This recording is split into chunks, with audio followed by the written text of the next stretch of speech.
காமராஜர் காலத்திலிருந்து இன்று கருணாநிதி ஸ்டாலின் காலம் வரை அரசு ஊழியரை ஏதோ ஒரு வகையில் போராட்ட களத்தை அவர்கள் ஏற்படுத்தி தந்த வண்ணமே உள்ளனர். நாம் கேட்பது என்ன? உழைக்கின்ற உழைப்புக்கான ஊதியம், ஓய்வுக்கு அப்புறம் அனைத்து திட்டங்களையும் ஒவ்வொரு பொதுமக்களுக்கும் இன்முகத்தோடு கொண்டு செல்கிறார். எந்த இடத்திலுமே அவர் பாராபட்சம் இல்லை.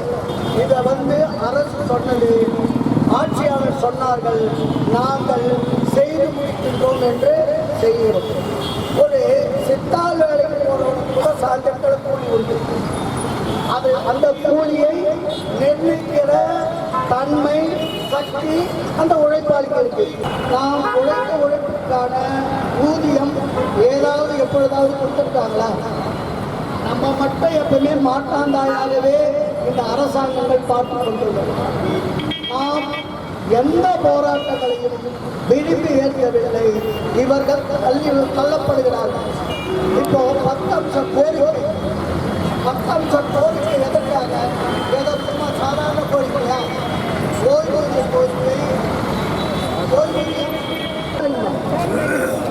பழைய ஓய்வூதியம், புதிய ஓய்வூதியம் இவங்க போராடி இருக்கிறாங்களே, அப்படின்னா என்ன அப்படின்னு யாராவது தெரியுமா?